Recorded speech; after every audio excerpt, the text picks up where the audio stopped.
Alrighty, welcome to this episode of the Rolling Thunder podcast. Man, we are sitting here on a gorgeous sunny afternoon in the Boot Heel, Missouri. Is this still the Boot Heel? Are we out of the Boot Heel? We're above the Boot Heel. Above the Boot Heel. Yeah. I'm going to be completely honest. With all the different zones here in Missouri, I lose track of what's what. But we're sitting here with some good buddies, Mr. Shane Garner, the mastermind behind SEMO Outfitters, and I don't know if you have titles, but one of... He likes to be referred to as head guy. No, let's not start that. Wojo Kowski. Oh, Mr. Kyle Wojo. Mm-hmm. Man, at this point, I mean, at least since I've started doing the podcast, you're kind of our featured guest at this point. This has got to be third time, right? Yeah, third time I'm back on the podcast. Solo and Film Fest, and now this. Yeah. Getting to be too much. Yeah, getting to be one of our regulars. Yeah. And that's why I'm here for it. Today we're going to discuss Kyle's salary. He called us here together to break some news to you. You guys are getting paid? Yeah. Well, it was opening day here for the zone again. So after a little bit of a split, Shane, how have things been so far kicking off 24-25? It's been pretty good for considering if you like 80-degree weather and shooting ducks and swatting mosquitoes. It's been pretty productive, but we have had a decent number of ducks in this area. I know if you follow along with Forbes, according to their numbers, we're down pretty hard for this time of year for long-term averages anyway. So we're just glad that we've got something to shoot. It's better than nothing. So That's right. we've been picking away at them. Yeah, and if anybody hasn't followed SEMO or know what it's about, I mean, they got one heck of an operation here. When we had Kyle on the episode a couple months back, he did a pretty good job kind of giving us a broad overview of what you got going on here, but figured we'd give you a chance to tell a little bit of the story. So you want to tell us a little bit about your operation, or maybe even how you got started or how you ended up here? Sure, it's been quite the winding road.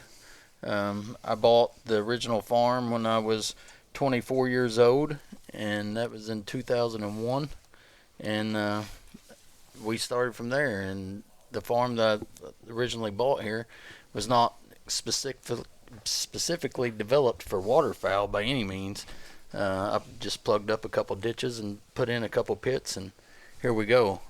And from then I've done tremendous amounts of dirt work here, and more wells and more water structures, and extended from this one farm to about 4 or 5 other farms. And it's been a full-time gig, whether you want to admit that duck hunting is a full-time gig or not, but it is. It's pretty much year-round with the farming and the waterfowl management. So, and Kyle talks about it a little bit. So you obviously farm for ducks, but you also farm to farm. Like, this is what you do for a living. I do. I am a row crop farmer, if you will, and I raise corn, wheat, and soybeans, and also rice, but not a real big rice farmer. I just have a couple farms that's all that I raise. If I had my pick, I would not raise rice. Okay. It's just what fits, so got to go where the money flow is, I guess. Yeah, that's true. If that's all the ground will give you, you gotta take it for sure. That's right. So obviously, I guess it's been a pretty easy transition. Like, you have all the tools, things available from row crop farming to be able to utilize those for waterfowl like management. I think it's a really cool thing you guys have here, the ability to control your water in different places, and also, like, y'all guys are spread out enough you can kind of really control pressure and how much pressure you put on a specific field. Has that been, I don't know, has that helped your success? Like, are you guys able to kill ducks longer, kind of managing that a little bit? I feel so, and it seems like more and more every year that pressure is such a burden on the species, and there's never too many of them, per se, but you can sure run a wad of them out if you just sit there and pound on them every day. They only take so much, so we try to spread the pressure as much as we can, and we try to rotate from farm to farm and give one farm might be able to shoot it 3 days a week, and then another farm we might only be able to shoot it 1 day a week. And it's all dependent on which little pod of ducks that we're hunting. And if you was lucky enough to pick up new ducks every couple days, then it's not as big of a deal. But when you get in warm stretches and no migration and you have to shoot the same ducks day in and day out, then you better be really thinking about how much pressure you're putting on them, because it won't last very long if you don't have other avenues to chase them in. So since you've, kind of started this, as a business, what have you kind of seen, like duck numbers or duck trends wise? Like, I know everybody has their own opinion on the status of duck numbers and duck population and the migration. Are they going as far south as they used to? Are they stopping further north? But what have you seen from your spot here in Missouri? I think we're still in the heyday, and I think hopefully not, but I think someday we're going to look back at this time frame and think, man, those were the good old days. And I know some of the southern hunters might disagree with that, but Louisiana's still the number one killer in the nation. So it's kind of hard to argue that they don't get the ducks. Yeah. Where maybe it's just different species. Maybe the mallards don't go down that far, and maybe the mallards are being bred into the domestic mallard, and where they're losing the migration drive, and that might be part of our own doings. So that's a study that'll be very interesting if they ever come up with a result of that. But I know it's still yet weather related, and I feel like the northern Canadian mallards never make it here. And I feel like the mallards that we shoot are your Dakota, Great Lakes region, maybe southern Canada species of mallards. And I don't think we ever see the big guys from northern Canada anymore. They're just so hardy, and they've learned to adapt, and that's just the way it goes. That's Mother Nature, and in all species, it's either adapt or die. Yeah. So they've done a good job of that. But I think our duck numbers, to me, feel like that they're still pretty strong just by what show up on my properties. So you have to take care of them. Then if you just pump water out into any old field, it doesn't make it a duck hole. So you better put a little thought and effort into it and try to take care of the resource as much as possible, and it'll stay good for years to come.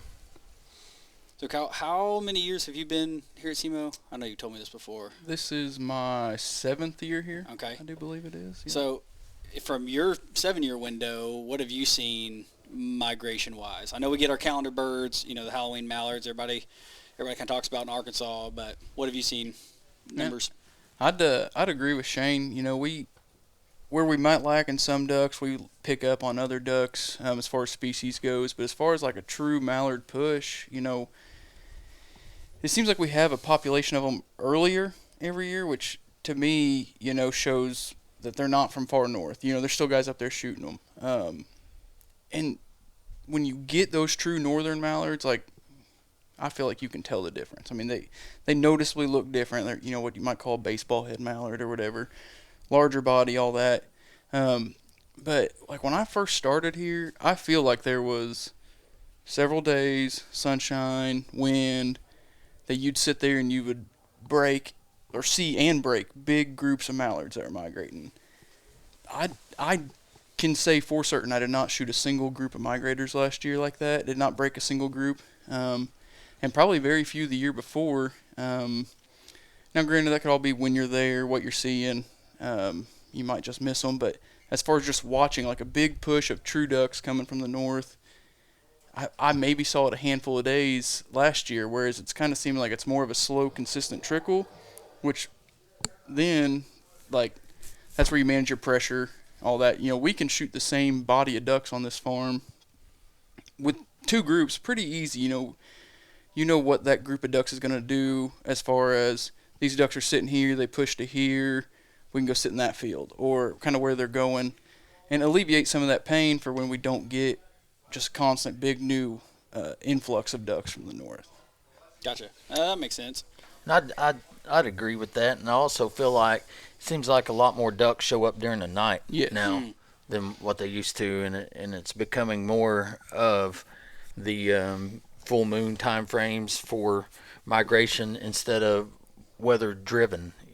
maybe we just didn't get the noticeable strong, hey, here comes a huge cold front out of the north, and that's or northwest, whichever, and that's why you didn't see the big migration days. It's just been more of a trickle, and they show up at night on a full moon, and during that week time frame, and then you just have to deal with what comes along in between full moons. But weather's the key to this game a lot, so maybe our patterns to get out of this warm weather stuff and back to a more consistent cold time frame like late 80s, early 90s.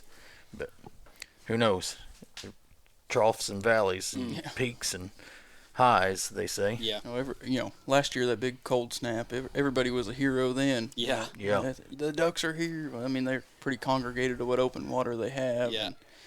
It was nice to actually be cold for a little bit. I'm curious to see what happens next week once Arkansas gets things rolling. Everybody's excited about how much water is around compared to years past, and well, we're gonna see.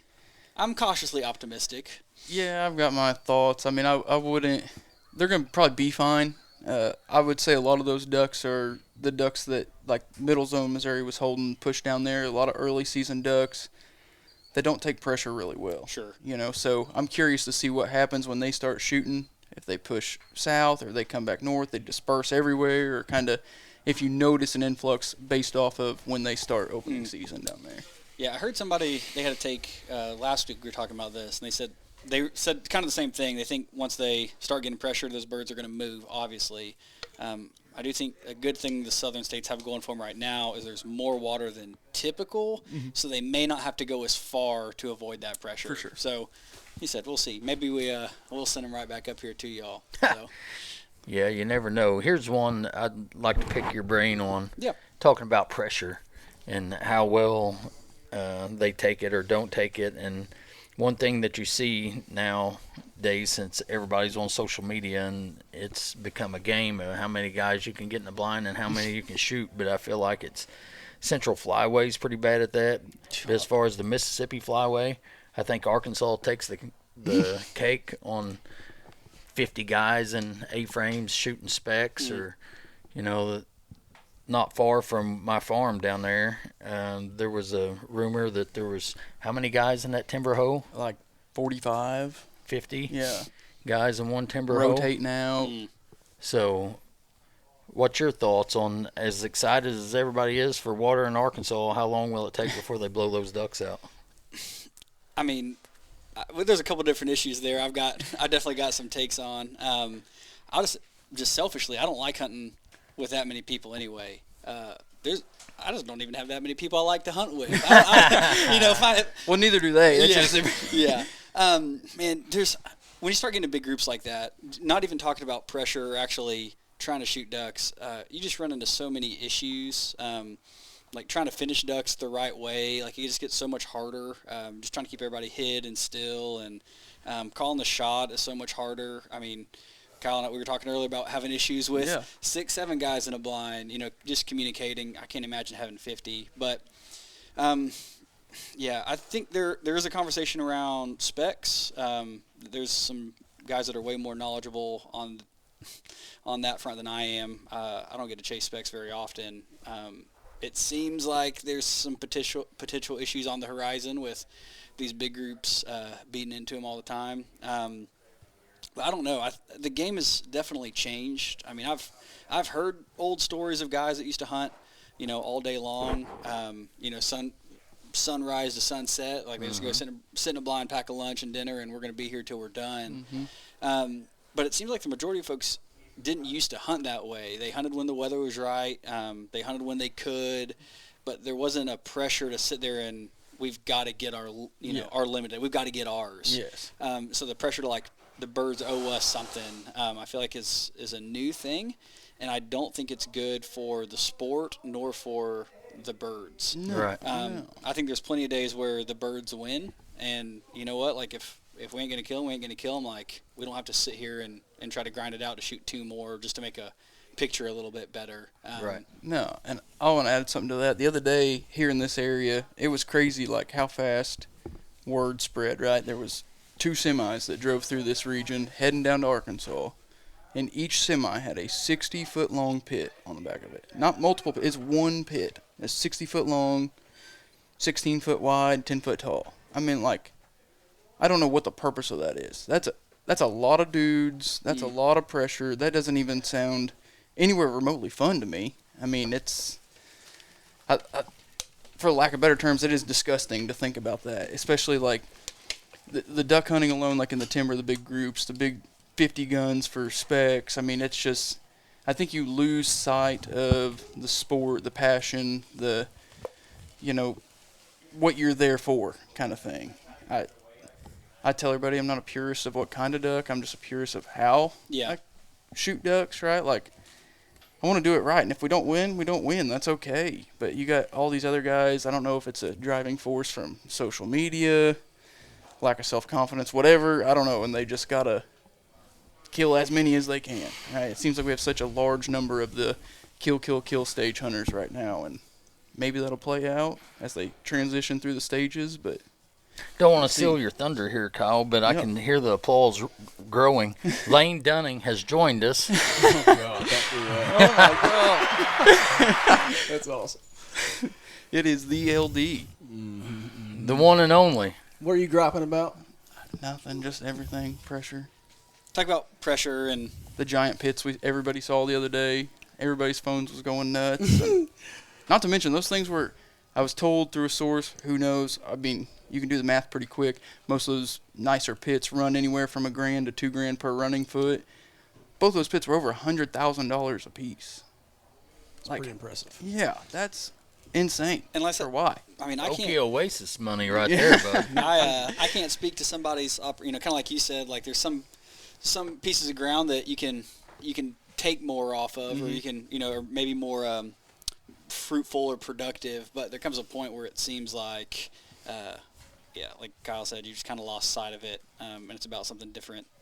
But these birds don't owe us anything. No. Man, the Lord's blessed us with the opportunity to get to chase them and harvest them and benefit from them and enjoy them, but they don't owe us a darn thing. And if we don't take care of them, and if we don't do a better job at teaching some of these other young guys, or even adult onset, like I was an adult onset duck hunter. Like we didn't grow up duck hunting. I was 20 years old when I went on my first duck hunt.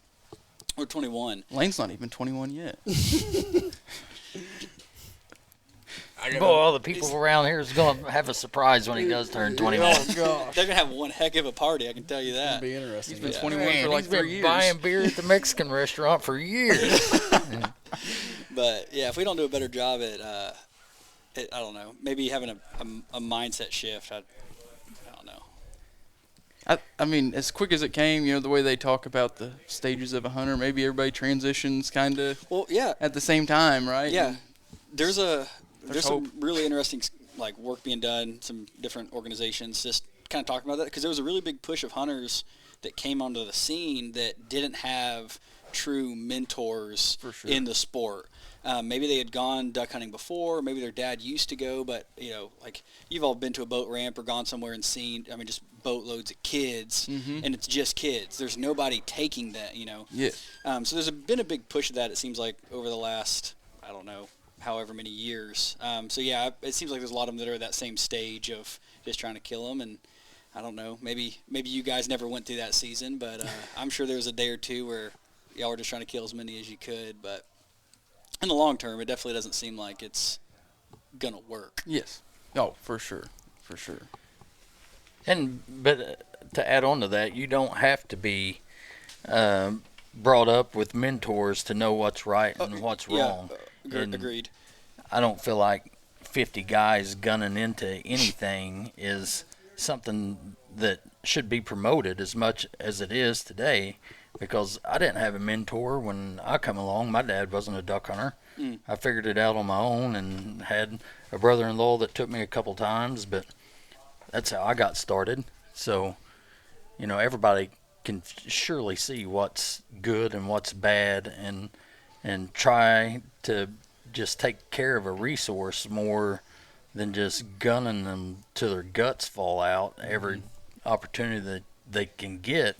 Just for a picture on social media. Yes. Where if I had my perfect pick of groups that come through here, we would hunt in groups no larger than 4. just because of the pressure that's related to that. But some numbers don't always work out that way. Like the group that was here that Kyle had today. No, you didn't have a group of 6 today, did you? Lane did. Lane did, yeah. There was just 6 guys in their group, and instead of busting them into 2 groups of 3 and go shooting 2 holes, we just kept them together since they was all with each other and shot that 1 hole with just that 1 group. But if I had the perfect number, it would be no more than 4.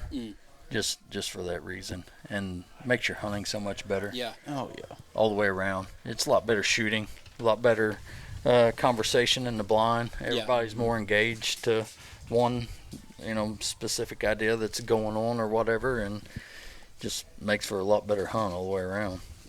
Yeah, well, we went to Canada this year with just 3 guys, which a lot of guys would be like, "Ain't no way I'm going all the way up there with 3 people," because you're up there to. Everybody goes up there to try to kill a whole bunch, Yeah, that's right. And so for us to shoot our 24 ducks, like, it's a lot easier than somebody that's shooting 15 guns or 20 guns. And you walk away, like, because it's not about the number, it's about the experience in the hunt anyway. And so you can compare those pictures. Like, man, we only had 24 ducks in our pile, but it was like, no, like we had one heck of a day. Yeah, that's awesome. We got to see it, and we like that 24. I'll take 24 ducks any day of the week. Well, that and when you and a few buddies, you guys get to pick out your birds and Yep. enjoy the hunt. You get to really take it in when there's 15 guns going off. Hell, half the time you don't even know if you killed the dang thing. Yep. No. Yeah, or how many people shot that one bird? Exactly. Yeah. You see them get shot, and maybe they're crippled and shot again, and then maybe shot 2 more times on Yep. their way down. Your table fare is not very good unless you've got a real good friend that's a dentist when you go to eat all that stuff. It's shot to pieces. Yeah, I mean, I look at the pictures all the time or the videos all the time. One of my favorite hunts is actually here on your place last year with 2 of these fellows, with Kyle and Lane, and just the 3 of us, and it was really relaxed. There was no, we weren't trying to hit a certain number, but we could take our time and pick birds and be selective and work ducks and see them finish. Yeah, you can't beat that. And I'd take that hunt and doing it right over a stack of 500 mallards. I agree. That half the people, complain about eating anyway. Mm-hmm. Yeah. Mm-hmm.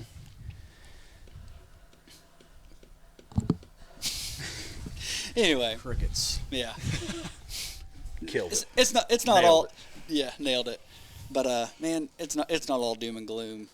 We get to enjoy it. We had one heck of a day today.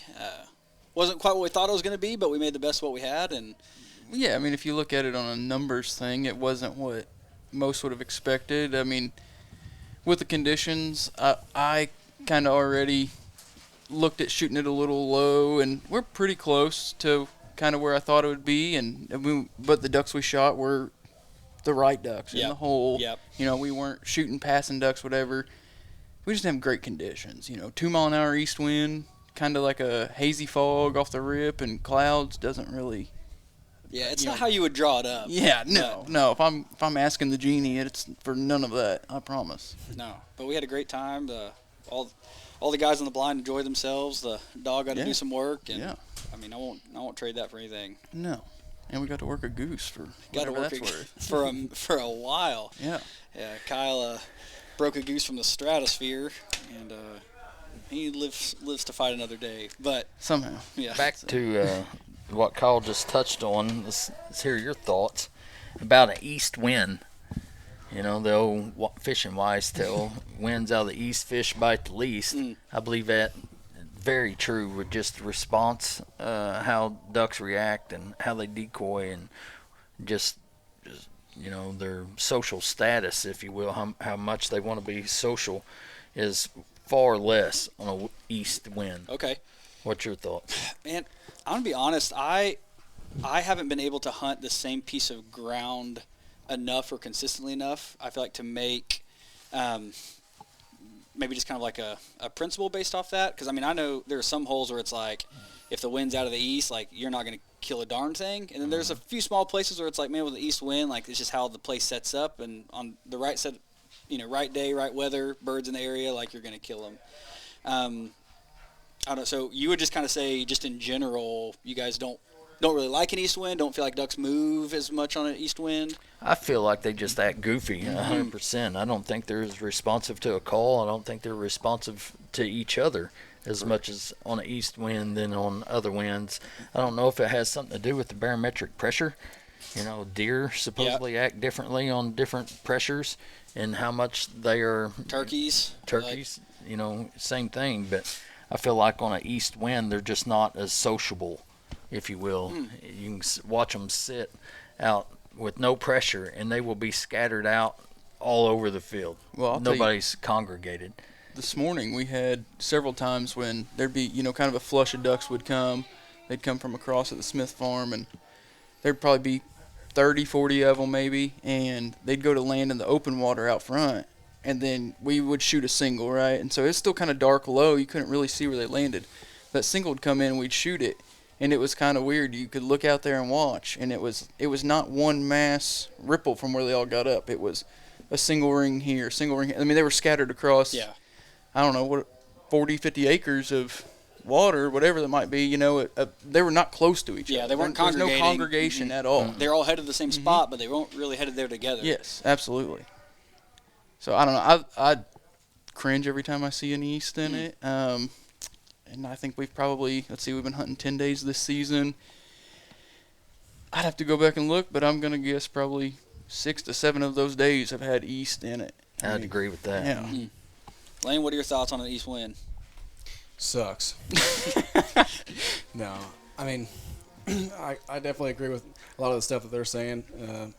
Had we had good hunts on an east wind, yeah, probably. Yeah. But like he said, at McGee, we're hunting today, which typically they always want to load up on the east side of the field on an east wind, but just not responsive, not reactive.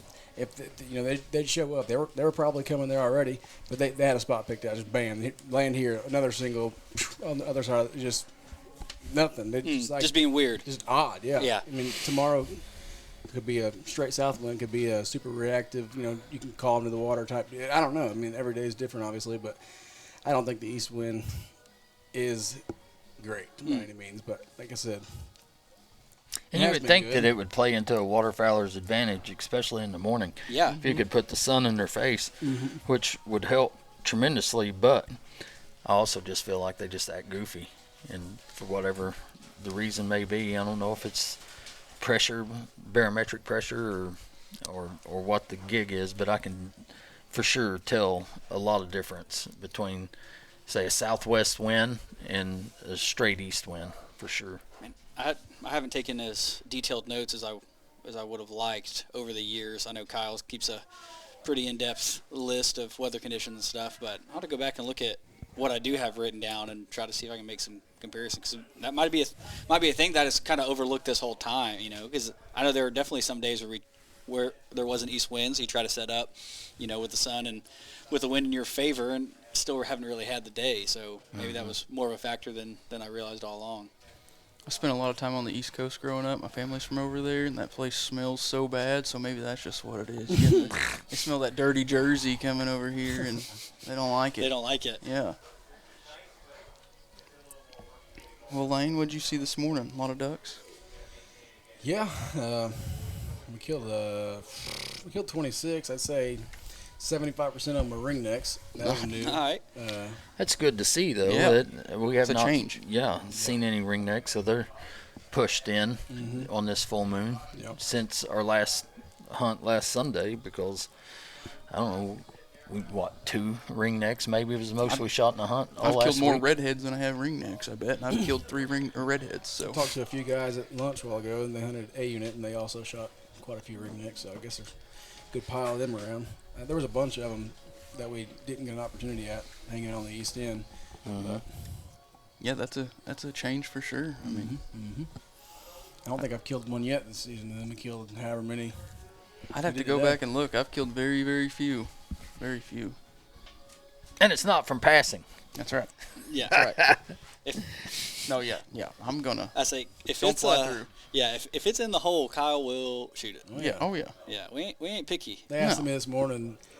They're from Mississippi, correct? I think so. Alabama. Alabama.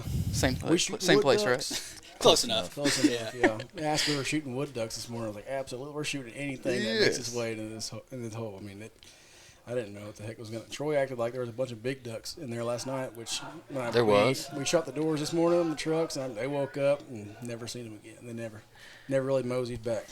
Yeah, that's what happened to us on our hunt as well. I know there was a lot more mallards in the hole that we went to besides the 25 or 30 that tried to come back this morning. But we were so close to the refuge lake, I think we just bumped them out and they went right to the lake, and they're asleep on a log with this nice mild east wind weather that we have right now.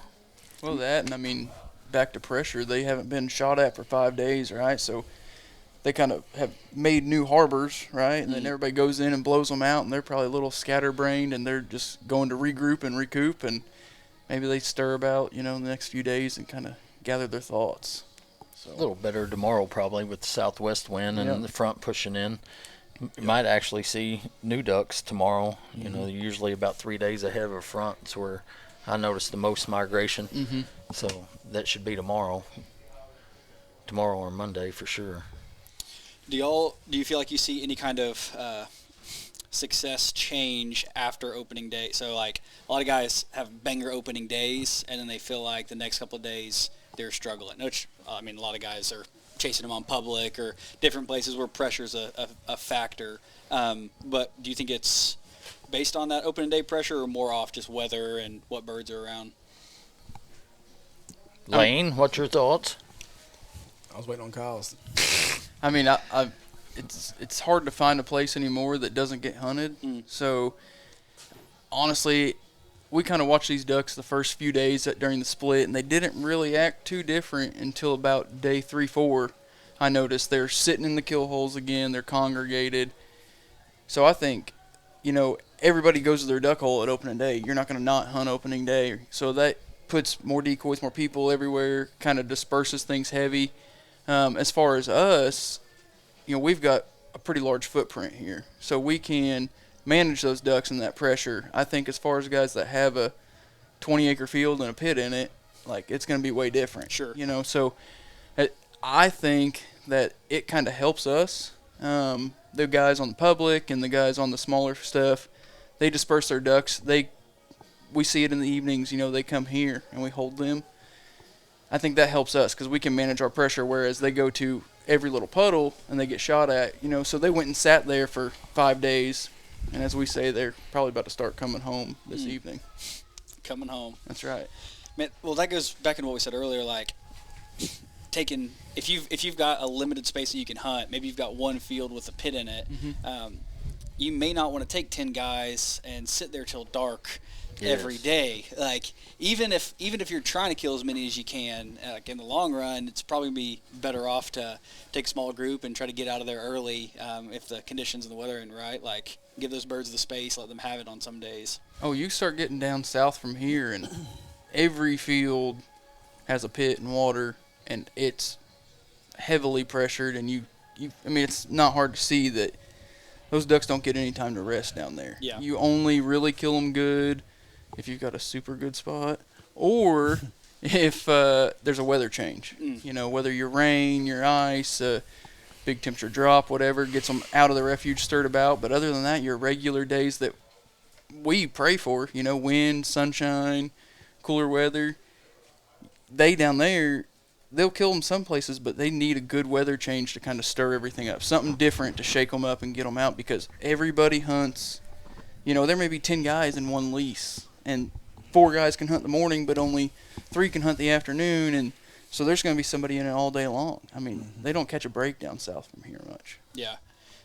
Shin put that video out, I guess it's been a couple years now, that under pressure, just those West Tennessee blinds, and those big groups hunting all day, and every field, like, permanent spreads. Makes it tough to be a duck some days. Yes. But they figure it out quick, and they start to play the game. So even if you don't have access to a big footprint or amount of fields, like, you can still manage pressure in your own way and still have maybe not control, but influence on maybe your success rates. So. Yeah. I mean, if you like, we'll say you like McDonald's, And every time you go through by a McDonald's, somebody punches you. I like, love McDonald's. yeah, see? So if I start punching you every time we go by McDonald's, you're going to be like, I don't really want to go to McDonald's anymore. So, I mean, think of that as far as a duck's like, I kind of want to go there. Nope. It adds up quick. They're little ducks. They have a small brain, but they're not put on this earth to die. No. Like, their goal is to survive. And they're good at figuring it out. Yes, yes. But as far as the next few days, what I see from you asked about if our hunting is going to fall off after an opening day. Say tomorrow was supposed to be 75 and then Monday was supposed to be 80. I would say, yeah, would for sure slow down the next 2 days. But if there was no weather behind that, and we are supposed to warm up a little bit starting into the first of the week, but you always have to be optimistic, and this is going to be the supposed first good cold snap. Supposed to have snow in the Dakotas coming this week, midweek, so I'm optimistic. I'm hoping that we see a push of birds within the next few days, and hopefully our hunting doesn't slack off at all. Hopefully it just gets better as the week goes on. Oh, for sure. Yeah, it definitely looks like. I mean, we wish it was colder, like freeze them out up north, but things are more favorable in some places than they have been. So yeah, maybe them birds will keep on trucking south. Yeah, I think they'll start moving pretty soon. I mean, once they start getting weather. I was talking to a farmer up in Canada the other day, and he's like, it's not even cold up here yet. Like, they're still seeing birds in the fields, ducks on water. They might freeze up a little bit in the morning, but they're thawing out afternoon. I mean, it'll come. I mean, it all comes in due time. Yeah. We're going to hunt regardless. Like RT said, it's early. Yeah. Like, it's still November. Like, Yeah. we still got plenty of time. Oh, yeah. We got plenty of time left. Yeah, and if the goal is to just get out there and enjoy it, like, it's real easy to do, even if them birds don't show up. But Yes. no, there's still a duck or two to be killed. Oh, yeah. Well, y'all got any big plans the rest of this duck season? To try to Chip away at them right here. Yeah. All the way to January 31st. We'll be every day now. We got past our little test run, so it's game on now. It's full bore all the way through. Yeah, and so you guys are real fortunate because you're in the middle zone right now, but then you've got property all the way down into Arkansas, so you have the ability to kind of bounce around depending on what's open and That's right. And We follow have them on some in the south south zone. Yep. here as well. So, and that'd give us more opportunities too after all the seasons are open. So we don't have to rely as much on just my middle zone areas to hunt. So let us spread our pressure out even more. So that'll help us in the long run too, and get us into different batches of ducks. Each, and it's funny that it works this way, but each batch of ducks, they respond different just from the pressure in that area, just like Kyle was talking about earlier about having a nice sunny day to hunt, and we wouldn't go to the G bottoms around New Madrid area over there for nothing unless it's toward the end of the season and the birds are moving back north, or the opener, of course. But after the pressure gets on over there, they run and hide. They leave that bottom. It seems like they go back to Big Lake or Reelfoot or wherever, but they don't stick around in the open. Not very many places over there. So go hunt it on nasty weather days or ducks, migrating ducks. Other than that, we just leave them alone. Yeah. Just wait for them to come on home. That's right. That's so sick. That's such a sick tagline. Yeah. That's what I always tell people, you don't pay to hunt here. Like, when the ducks are here heavy, like, everybody stands out here, they're like, this made the whole trip. And watching the ducks roll back into the farm, and you got the sunset behind them, and it's a pretty cool deal. We don't have a White Oaks tower, but we've got a porch or a green bin, or maybe even a trailer or two if you want to stand on that. But it's cool to watch them. Bush lattes. Yeah, that's right. So a few coolers maybe. Yeah, a few coolers around here, and one of these days, Len will be 21. He'll be able to pick some up. Yeah. Soon. It'll be a big day. Will be a good day. Well, Shane, if people haven't been following SEMO, how can they get in touch with you or see what's going on? I'm on Instagram and Facebook. You can follow along that way, or the old-fashioned way, you can just pick up a phone and call me. That's usually pretty effective with me, or a text actually, because I run such a circle a lot of times I don't have cell service. And the technology world that we live in, you still can't talk on the phone everywhere you go. I don't know.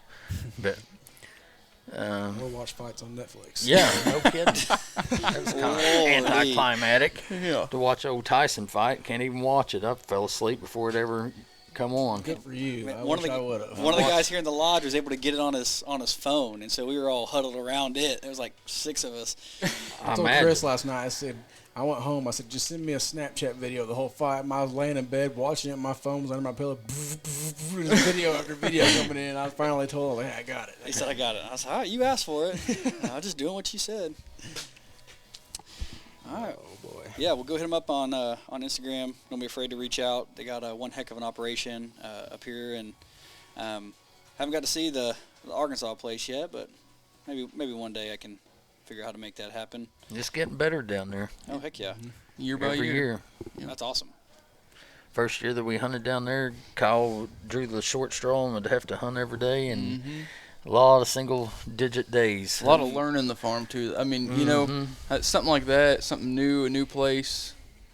You take that time, and you may not kill a bunch per se, but you learn kind of nuances with, you know, Chris. Like we talked this morning, you go in certain holes, and you can tell like what the ducks are going to do based off conditions, whatever, as far as where they're going to hit, where they're going to pitch back, what kind of bend they're going to come back over, how they're going to finish, for the most part. You know, so moving down there and figuring that out, and I think we've got a pretty good idea on how they like to utilize that place and what they like from it, you know, and where we need to be and all that. So year by year it gets better and better, and it's kind of fun little end of the season stuff down there. Yeah. Yep, just takes a while to learn a place. Oh, absolutely. Like I said, everything operates and handles so different, and birds react to places so different, and pressure so different, and weather's so different. So yeah, there's a learning curve. Oh, for sure. I mean, you know, Shane preaches it, and that 3 years of a farm, you know, by changing the management practices is kind of where you have to see the potential, right? So you got to get through those first few years, and about 3 years is kind of, I mean, you can hit on that.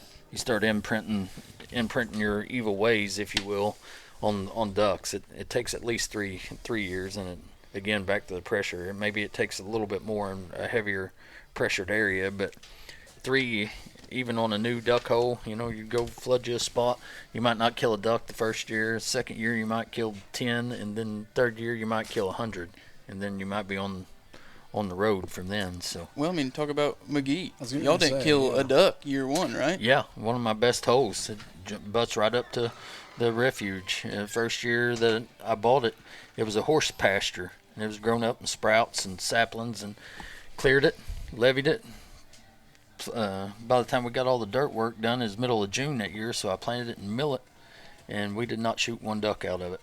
And all the locals thought that was too funny because they all thought I was crazy that I bought it for a duck hole anyway. Bought the horse pasture and turned it into a duck hole. Yeah, and didn't kill a duck. The next year, we probably killed 50, 75 ducks, and it's been run and gun ever since. And on a good year, we might kill 1,000 out of that hole.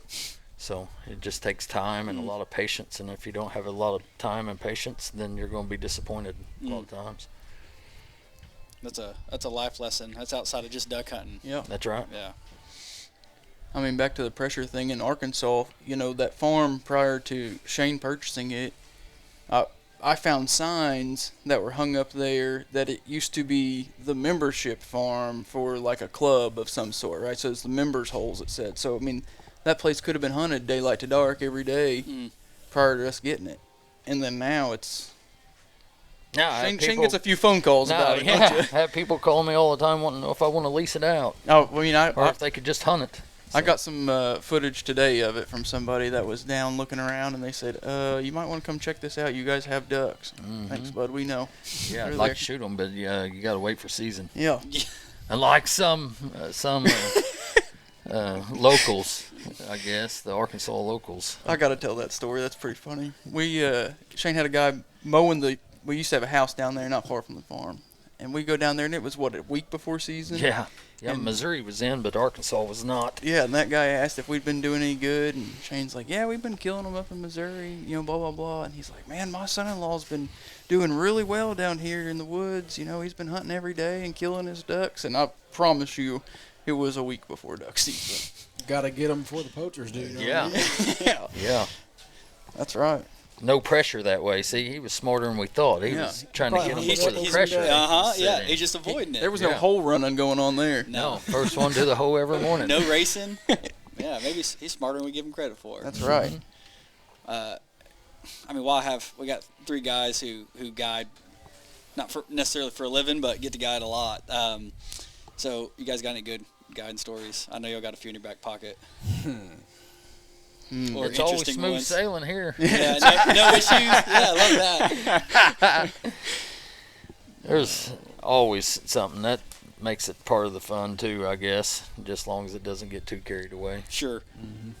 Yeah, if you're a halfway people person, you can manage any kind of most situations that might arise and actually kind of make the best out of it and laugh about it. That's hard to pick out As just long as one. they come back afterwards. That's huh? right. That's right.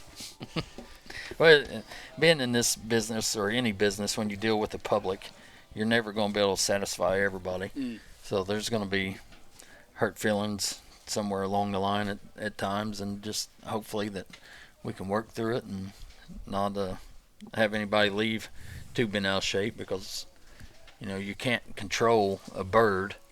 So just like anywhere else, there's going to be days that we draw a blank. You just can't not have a 0 at some point in time. You can try your best to manage and all you want, but you're going to have them if you hunt enough. So, and I get it. People come and pay money and they expect to kill limits within 30 minutes of every hunt, and sometimes people just don't have touch of reality of what really goes on, and that we are chasing wild animals that you can't control, and you just have a bad day. Yeah. And I will say, kudos to us, Shane, however you want to look at it.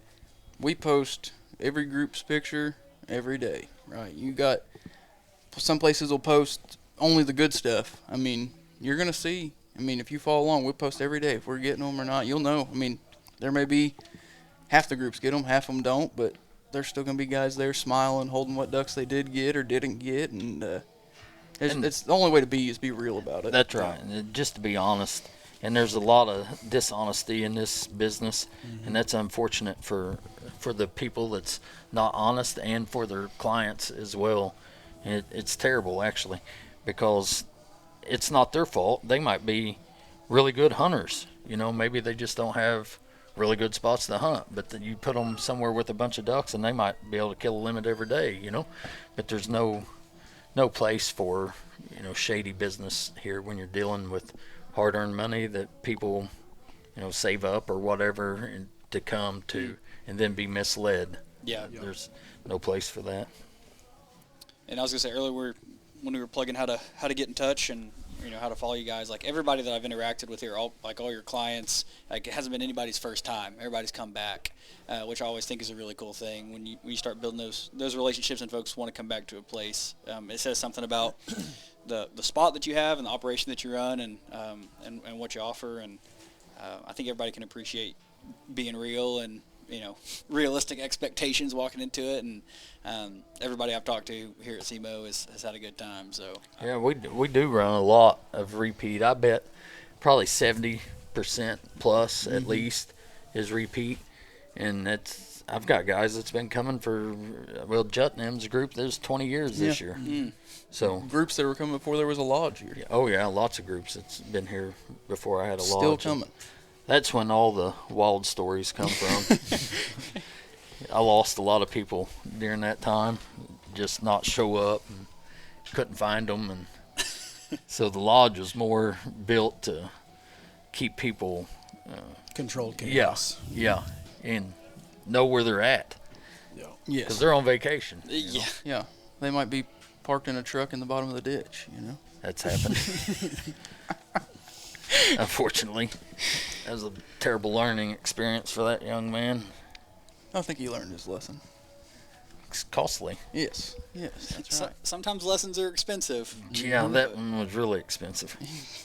But yeah, I mean, like our repeats, it's crazy to see how we may have a quote-unquote new group that shows up, but somehow they may have one person that's in that group that comes with another group. And like you see our core groups, if you want to call it that, the ones that have been coming for forever, how they spider web out. Yep. And then they branch out. And, well, we're here because of this guy. Or Jim Bob also wants to come back and put a group together. And, you know, so it's most of the people that are here almost always, like, we're not really introducing the place to them because it's like their group already knows of somebody who's been here, whatever, so they know what to expect, and it's makes it a lot more smooth sailing. It's like I've said before, we buddy hunt every day basically. Like we've made good friends out of all this stuff.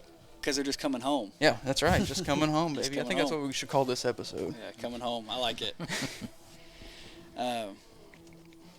Lane, while I got you on the podcast, you gonna plug any of the call stuff you're doing some cool stuff?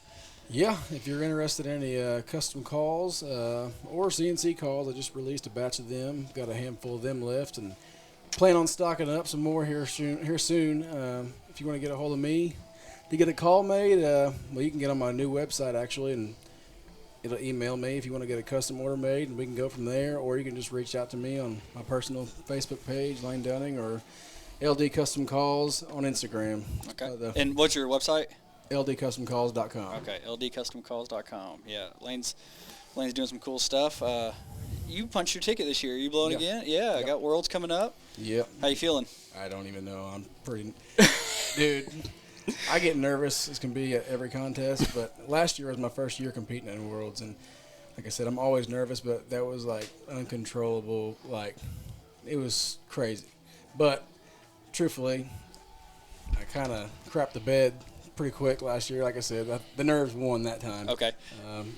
But I kind of know what to expect this year, and hopefully I can put that into play and have a little more success and just see how it goes, I guess. But I've been practicing, but now that Lane's feeling a lot more confident, I think we're going to take the whole SEMO group down there that day, and we're going to cheer like idiots while he's trying to call and throw beer cans at him, just to kind of ease his nerves, make him feel more like at we home. Did for the Missouri State last year, you know? Yeah. What a turnout that was. Yeah, that was interesting. Say, well, I won't be blowing at World, but I'll be down there, so we'll come cheer you on. If you guys can't make it, maybe I'll rally some guys and we can throw some beer cans. Well, if I do, after I get DQ'd in the first round, we can go eat dinner. No, you gotta be optimistic. If you're throwing beer cans at me, it's probably not going to work out too good. You got to take that motivation and channel it. That's right. I guess. Yeah, you can dodge a wrench, you can dodge a beer can. You That's can right. dodge a wrench. Yeah. Well, trying to think if there's anything else while we're all on here. It's about time to go rally up some lunch, I think. Yeah, I'm rather hungry. It's deer Shane ditched season. me at lunch, I ain't going to lie. Yeah, You ate by yourself like a total weirdo. Yeah, dude. They probably thought you were fed. They probably did. He is. Yeah. Uh-oh. Undercover Lane. It's deer season. That's We're gonna right. go try to stick one this afternoon. We're pulling out the guns. Yeah, this Oh, time. it's rifle Today's season. Rifles now. open. Okay. Time to find the ski mask. Taking Uh-oh. my go daughter, and we're laying everything down that comes out. It's dying this evening. when Heck it yeah. comes I'm out. going to go sit in the stand with Kyle and blow my grunt call all evening. Do you make a custom grunt call? I'm going to go home and make one right now. There you go. Great. It's going to be awesome. Maybe like a deer spinner. Can you get that? Yeah. Can I tie a deer to my DP? He's a Fed. They got motion decoys. That's right. That's right. Yeah, Yeah. bring one of them. Yes. I'll put that one in my back pocket. I haven't got to use that one yet. But anyway, fellas, thanks for your time. Shane, one heck of a place you got up here. Thank you. Anybody who's listening, if you haven't been following SEMO Outfitters, go and do so. Go follow them on Instagram. If you're interested in coming and seeing it for yourself, just give Shane a holler and he will get you squared away. Go check out old Kyle Wojciechowski on Instagram. The real Wojo. Don't do that. The real Wojo. Don't do that. Okay, all right, never mind. Kyle said don't do that. If Don't you're follow him. interested in feet pics, he has a lot of them on there. Yeah, we can swap, I guess. You first. And go check out LD Custom Calls or Lane over on Instagram as well. Check out his website. He's doing some really cool things. All right, fellas. Thanks for your time. All our listeners, we'll catch you on the next one. Thank you.